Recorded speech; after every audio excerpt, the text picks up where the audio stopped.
बागेश्वर धाम की चर्चाएं आज पूरे देश और विदेशों में भी हो रही हैं, जिसकी वजह से छतरपुर जिले के ग्रामगढ़ा में स्थित बागेश्वर धाम मंदिर के आसपास जमीन एवं प्लाट लेने की इच्छा अब हर किसी की हो रही है।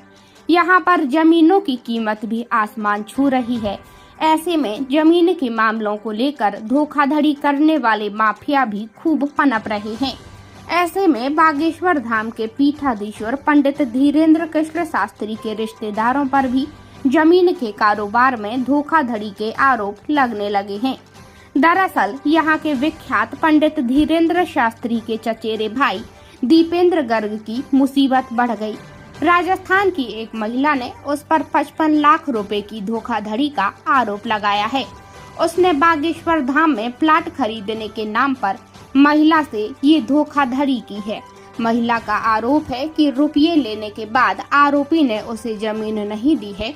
पीड़िता महिला ने छतरपुर पहुंचकर एसपी से न्याय की गुहार लगाई है।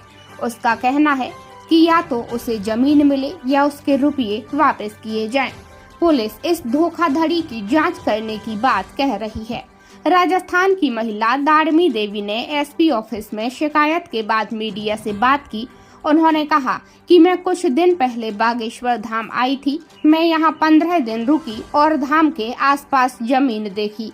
यहाँ धंधा पानी अच्छा चल रहा था। फिर हमें लगा कि यहाँ जमीन लेनी चाहिए।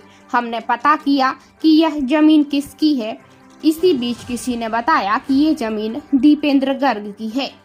जब हमने दीपेंद्र गर्ग से संपर्क किया तो उन्होंने इस मामले में मुनीम नरेंद्र शर्मा से मिली तो उसने उसे जमीन दिखाई और अन्नपूर्णा रसोई की पास वाली जमीन को लेना तय किया। पीड़िता ने कहा कि हमने जमीन देखकर 3000 स्क्वायर फीट का प्लाट लेने का मन बनाया।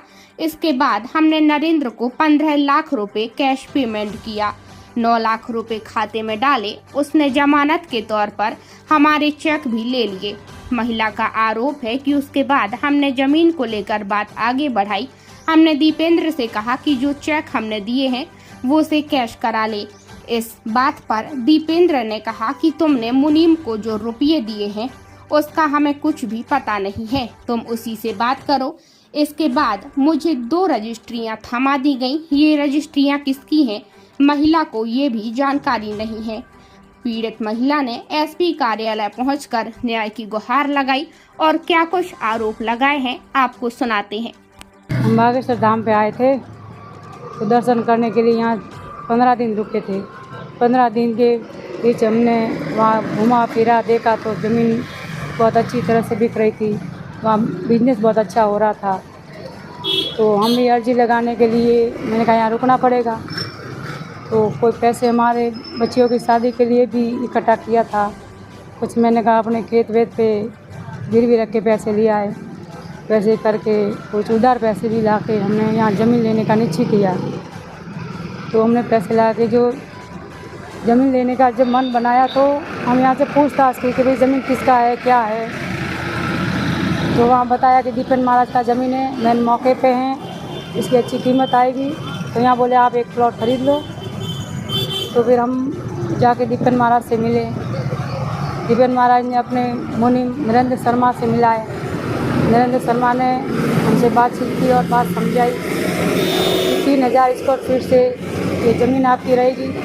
मेन दरबार हॉल के सामने अन्नपूर्णा के पास में बहुत अच्छी ज़मीन है और आपके बच्चियों के भविष्य में भी काम आएगी। ज़मीन लेने का आपने सौदा किया था? हमने वो 30 बाई 50 का एक प्लॉट, इतने ही 3000 स्क्वायर फीट से जो हमने एक प्लॉट लेने का विचार किया था। कितने पैसे में आपकी बात थी? 3000 स्क्वायर फीट से हमारा 45 लाख बताया था हमको। 45 लाख में हमने तय कर दी थी। तो उसके बाद हमने उनको 15 लाख कैश पेमेंट दिया। 9 लाख उसके खाते में डाले थे। फिर हमने फ़ोन पे से देना शुरू किया।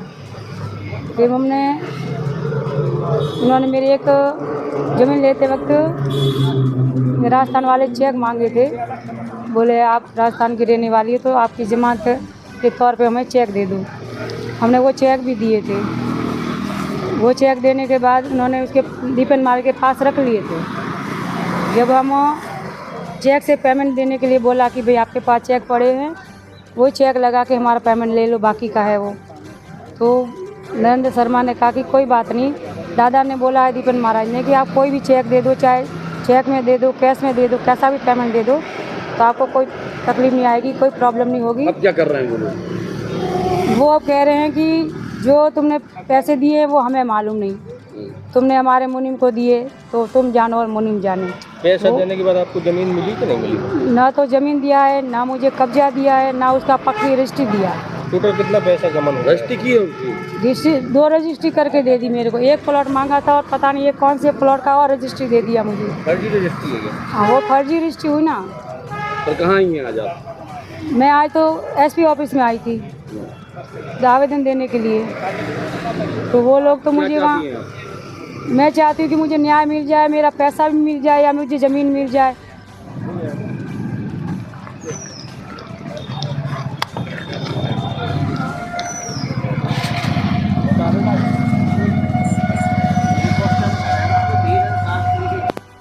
से परेशान हुआ आप? हमारे 9-10 महीने हो गए पूरे। हम यहाँ आए थे अगस्त महीने में, आए थे 2023 के अगस्त महीने में, और अभी वापस 8वां महीना आएगा, हमको 1 साल हो जाएगा। ना तो हमारी अर्जी लगी है, ना करुजी से मिलना हुआ, और इन लोगों ने दीपन महाराज और नरेंद्र शर्मा और क्या नाम है उसका, एक लाला करके नाम है, चौरसिया है, ऋषि चौरसिया, और उसके पिता है, ये सब लोग मिले हुए हैं और मिल के हमारे साथ फर्जी रजिस्ट्रियाँ भी करवाई और हमें मारने की धमकी भी देते हैं और हमें वहाँ धाम पे रहने भी नहीं देते हैं, और हम वहाँ से निकल आए हैं। गुरु जी से सहायता भी मांग रहे और कानून की भी सहायता मांग रहे। सुरेंद्र शास्त्री जी से मेरा निवेदन है कि हमारी बात आप तक पहुँचे तो हमारे साथ न्याय कर दिया जाए।